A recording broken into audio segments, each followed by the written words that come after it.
Hi. Do I need a microphone? Take the microphone. All right, so listen. Last time I did a little shop tour and I got a lot of crap from all the bass players. Mm-hmm. They were like, "Bro, where's the bass?" So I'm bringing Dr. Bass, Mark Najjar. Mm-hmm. Nailed it. Who used to be here at CME for a long time, as I'm sure you all know. And now he is with Sandberg Basses. Mm-hmm. So I figured he was here you're doing a podcast today? I was here with Bagiti Kumalo from Paul Simon's band while he's on tour. Dang. With Bass Nerds. That's awesome. So, so we're gonna talk about basses. Look at that glare. Oh, look at that glare. Look at that glare. Yeah. Stop getting all that hate mail. All right. Well, first of all, I love Sandberg basses. I am a hack when it comes to bass. It's my favorite thing to record. Dude, let's just talk about basses. Talk about this 48. That's my favorite of the Sandbergs. So the 48, in fact, this exact configuration was originally, I had gone to Sandberg, the partners over there, specifically Holger and our distributor at the time, Mike Van Tine. And I was like, hey, you all do the vintage thing so well, like the relics and sort of capturing the vibe. And at the time they had the California 1 series, which was more, of a classic shape. And now they have the California 2, which is now its own thing. But I noticed that they were missing some sort of offset rocker. And they were really, like a classic T-Bird style bass, and I proposed the idea, the possibility of having one of some sort of style like this, and maybe to do it exclusively here because we were at CME while I was working here, and because we had obviously specialized in vintage instruments, and I was obsessed with T-Birds and all things vintage Gibson at the time, and so he threw a couple designs at me and he was like, what do you think of this? And I was like, that's perfect. Let's make it an exclusive here. And so the original ones would have the CME logo, the older one, Dude, I did not know that. And they were branded on the back of the headstock. See? And then I guess some dealer in Germany saw those on our site and saw the video and was immediately hit up Sandberg and was like, we need those right now. And so they eventually got those. And now it's taken off to be its own model. So there's a few varieties of them. As you can see, this is the Tobacco Sunburst hardcore aged relic. Behind it is our Victor Brandt 5-string. Victor Brandt is a bass player. You might know him from the metal band Dunable here.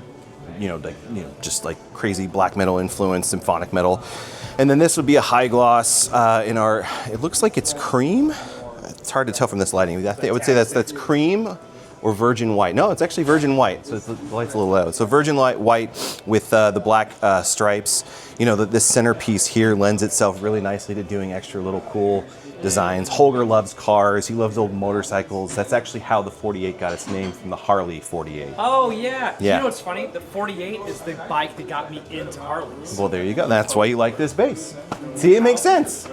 It's Subliminal. A little bit T-Bird, a little bit Explorer, a whole bunch of mullet. Love it. So, okay, let's just go down. Let's talk about all these ones. We got a California TT4. This is going to be a TT4 passive because there's no preamp on there. And then, so obviously you got the two single coil pickups here. This has our, I can actually see, these have our Black Label pickups in there. Are these the Black Labels? Roasted maple neck and fingerboard and shell pink, which has, become pretty standard color for us because working here, being surrounded by all these classic vintage instruments, and it's been such a big part of the art industry. Offering these kinds of colors is more commonplace. I like that CME keeps that tradition going with having the really cool custom color vibe. And because of that, colors like Sonic Blue had become really popular. And so we decided to introduce Sonic Blue as a standard color for our Electra series. This is an Electra VSS4. That's split coil pickup, our design. It's an active bass, push pull for active passive, bass and treble, simple standard 2-band EQ preamp. And then this comes in Sonic Blue with a rosewood fingerboard, and then you have this one in cream as well. It's another pretty popular color, and of course we offer it in three-tone sunburst as well. We offer a super light series, which is made from Palonia wood, and we use European maple instead of Canadian hard rock maple that'll come on our standard instruments, because it's lighter weight, it's a little spongier, but it doesn't neck dive. But those basses typically weigh, I'd say, somewhere between 6¼ to 7 pounds. They're super, super light. Now with Palonia, it's a very delicate wood.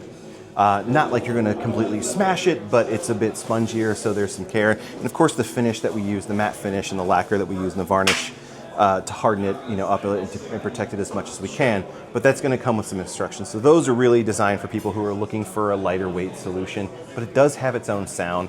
It's somewhere adjacent to swamp ash, and it's a really nice balanced bass.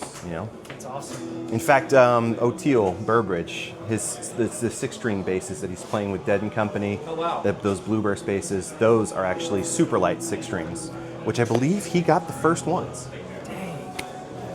This California short scale. Yes, so this is the California TT4 short scale. It's also a passive bass. This does have our black label pickups. You can see the difference in the pole pieces. These are a little bit larger than, say, on this shell pink bass. This has the Alnico. Yeah, and also like the pickups are a little bit rounder, like the edges are a little bit rounder. This will have ceramic magnets versus the Alnico magnets. Ceramic has usually a bit more bite and output to them, usually. And I think that complements the short scale well.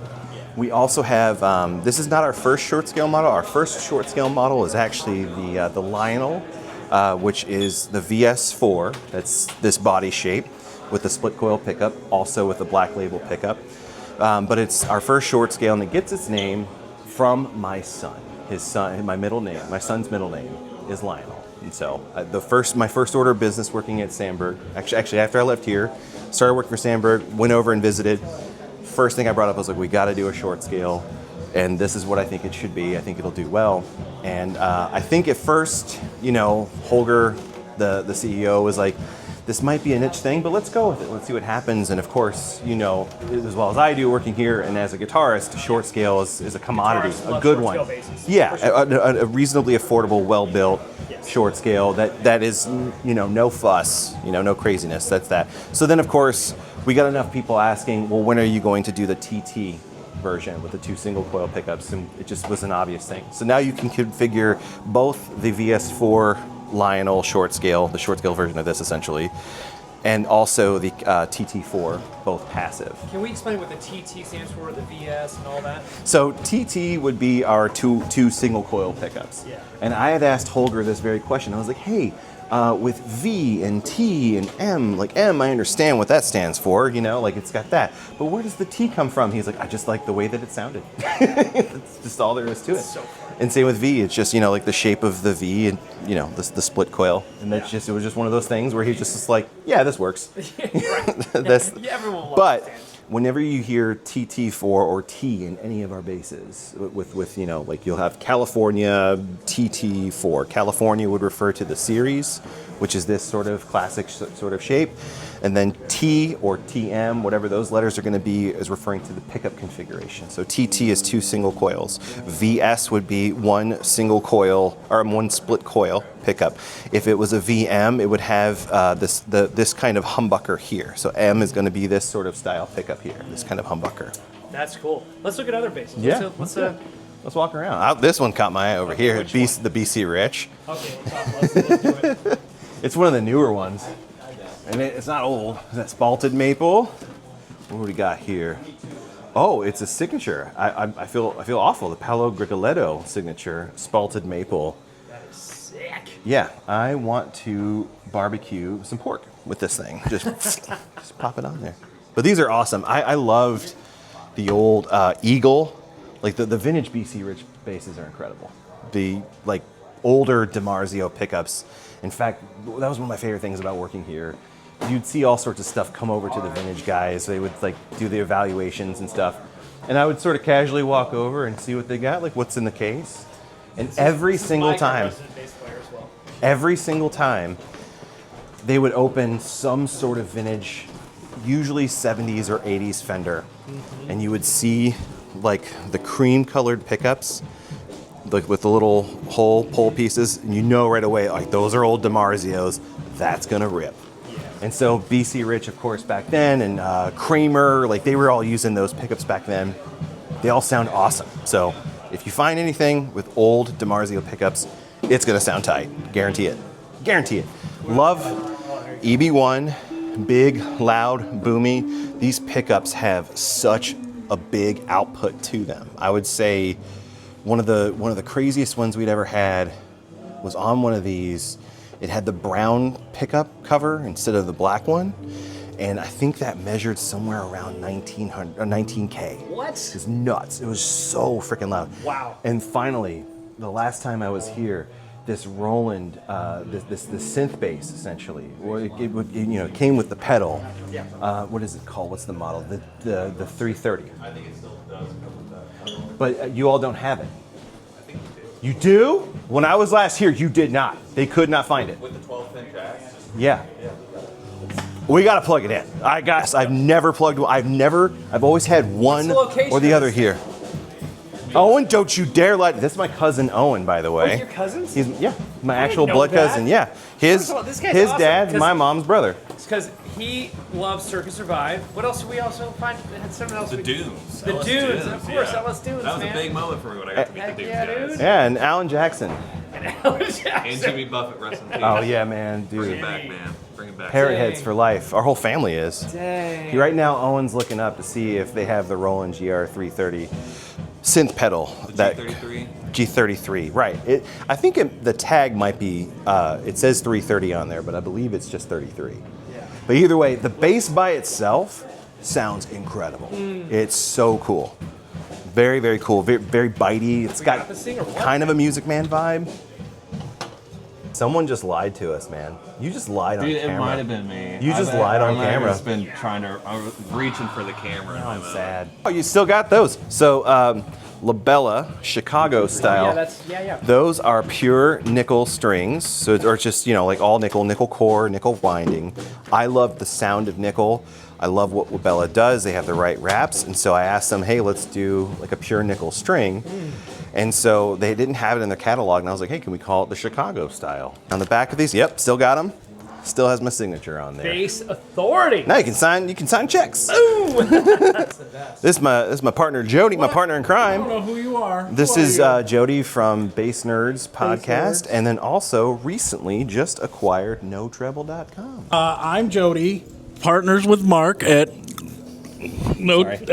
Bass Nerds, and I also recently became the CEO and owner of NoTreble.com, which has been in the most trafficked bass magazine in the world. Dude.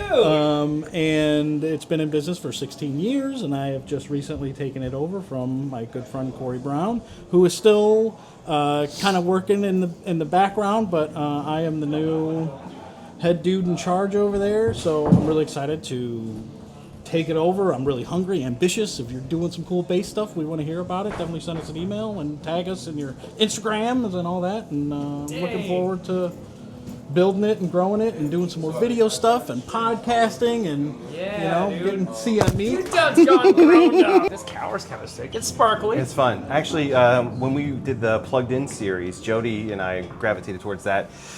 This thing sounds awesome. This has the really convenient truss rod adjustment wheel over here, so you don't have to worry about taking shit apart and off. This was my favorite bass of that. Yeah. When we did this thing plays incredibly. I'm surprised it's still here. It sounds great.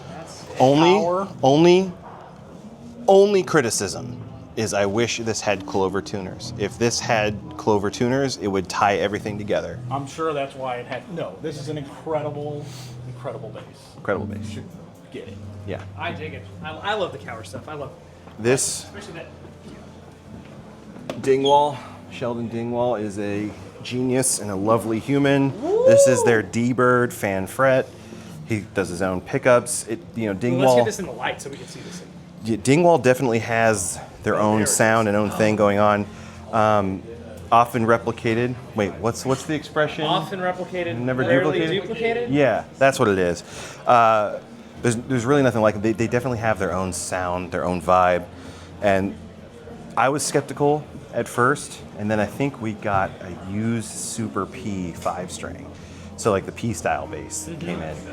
And I played 2 notes passive, and I was like, yep, this thing rules. Like I thought it was gonna take me forever to kind of get used to like the different, you know, positioning and stuff, and the muscles. The fan frets. Yeah. This is the Dunable R2, the DE series. This is like their import line, their intermediate series. But Sasha, shout out to you. Love you, Sasha. Love you, Sasha. Yeah, what color is this officially? It's like an olive drab. Yeah, just olive green, a high gloss. They're doing it right. He's doing like, you know, that scene that like, you know, Intronaut, his band is on, and you know, just like the metal scene, sort of like independent vibe to it. There's a lot of bands who lust after this body shape. You know, I think that was really made popular. I would say the first time I'd ever seen one of these like in action was with Young Widows, Nick Tiedemann from Young Widows. I kind of give him credit for having like bringing this body shape really back into the fold. And so Sasha just took it and ran with it, and these things rip. They sound awesome. They look super cool. He's doing all the right stuff. All the right stuff with this. Yeah, how much is this one? This one is like, what is it? $13.99. $13.99? That's, I mean, like just solid bass. Feels awesome. I don't know exactly what pickups he's got in here. It's obviously some sort of humbucker, but I'm sure it sounds great. And then, oh yeah, I always loved Reverend basses. You know, having For all the guitar players, that's a bass for you right there. well, this is the Mike Watt signature, the Watt Plower. One of the very, very influential bass players out there. His stuff's great. Love these rail pickups, like these split coil pickups, but the rails are awesome. They have like their own sort of sound to them. A lot of bite, a lot of strength. I'm not sure again what humbucker's in there. Sure, it sounds cool. It's got like the tractor bass. What Barry Oakley, Allman Brothers, the tractor bass thing where he modified with all the pickups. Definitely has that. A lot of tonal options. $16.99. Short scale, little baddie. I love the fingerboard on there. It's a flatter radius. It feels awesome. But they build. What I love about Reverend is that they've always had their own totally unique designs that still felt retro. You know. Yeah. Another builder who's doing that really well is Sarek. Basses, Jake Sarek. So if you see his stuff, Wait, Sarek are they out of Austin or Chicago? he used to be out of Chicago, and then he moved to North Carolina. He moved to North Carolina. Yeah, he's in the Asheville area. Great stuff. Yeah. Yeah, this is fun. Ooh, Marco. You got to use Marco bass guitar. These things are awesome. Yeah. Yeah, they're Marco Cortez is such like a kooky artist, you know, that style of builder. He's from, I want to say he's from Sao Paulo, Brazil, but he lives in Oregon now, builds everything by hand. I know he's got a CNC machine now, but like the earlier stuff, he was just doing it all by hand. Yeah, Super. CNC's okay. You gotta rough it, but then you do everything else is gonna be hand carved. Right. Even if you do. But he does his own pickups. These sound beautiful. It's definitely 70s adjacent. You can even see with like the 70s positioning. Like this bridge pickup is, you know, going to be closer to the bridge than like say like a 60 style that's nudged a little bit forward.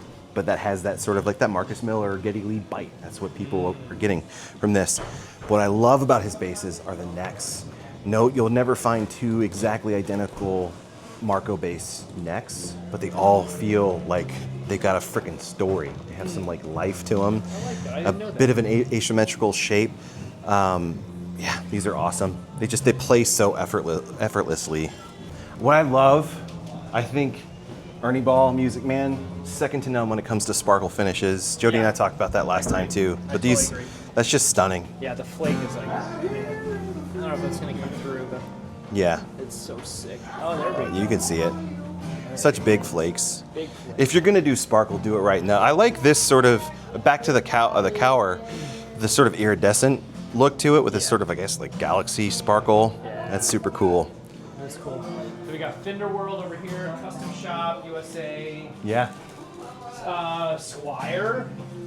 Don't sleep on Squire, man. No, dude, for sure. I think even the bullet bass, those are sick.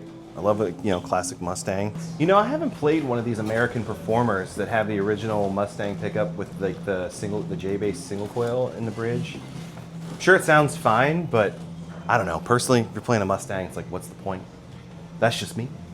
But I do like this series of Mustang bass, the Player 2 series, and its predecessor, like the PJ configuration, works really well. But I haven't tried the Mustang and J configuration yet. But yeah, the Ventura series is also sweet. Ventura series is very good. That's such a good look. Time ago. Bass 6 action. Oh yeah. Bass 6. I still haven't been able to wrap my head around one. I have yet to play a bass 6 where I'm like, oh, this makes sense. Yeah, it's I'm just a dumb idiot. That's just me. This is tight. Yes, I saw that. It's lefty. Surf burst. Surf burst. Yeah. Journeyman relic. Yeah. That's cool. Lefty. That's correct checking with the anodized gold pickguard. Is this like an early '60s style too, with the concentric stack knobs? Those sound awesome. That was another thing, like those '80s, the early '80s '62 reissues, when they would come out, they would have the concentric stack knobs, and I was like, I've never really seen a '62 with those on there, but damn it, those sounded awesome. The Fullerton era, so good, and the ones that were made in Japan were also real nice. And then another really cool, I'm assuming this is another Journeyman relic. No, this is Super Aged, DCC Super Aged Silverburst Sparkle, 51 reissue. Those are cool. Yeah, the custom shop, like the finish jobs are pretty stellar. That's for sure. We got a ton of amps. We got amps. We got. You know I love Bergantino, the new Ultra, 2,000 watts. That thing's loud as hell. See, for you bass players, man, I love that you can just take this thing. It weighs like. Well, that's actually heavy for most, right? That's. I don't know. Maybe, but yeah. But they're so light, you throw it in the back of your bag. What's the one that I would always? Probably the Dark Glass. The Dark I think you love the Dark Glass guys. Yeah. The Dark Glass. There's the Alpha Omega head. They have. That's what Shen plays, right? Or no, we got him Aguilar. Yeah, which I love the new design of the tone hammers. Jordan Cortese over there. That's what he's playing, is a tone hammer. Jordan did a really great job with a lot of the redesigns for like all of their stuff, like the pedals, the amps and everything. It looks really, really sharp. They've always had a good history of having like they would do like a color of the year. This is like a chocolate. This is one of their ceramic cabs. I think this is a used one. I'm not sure if they're still doing that finish, but they'll do a lot of really cool cab finishes and like with the Tolex.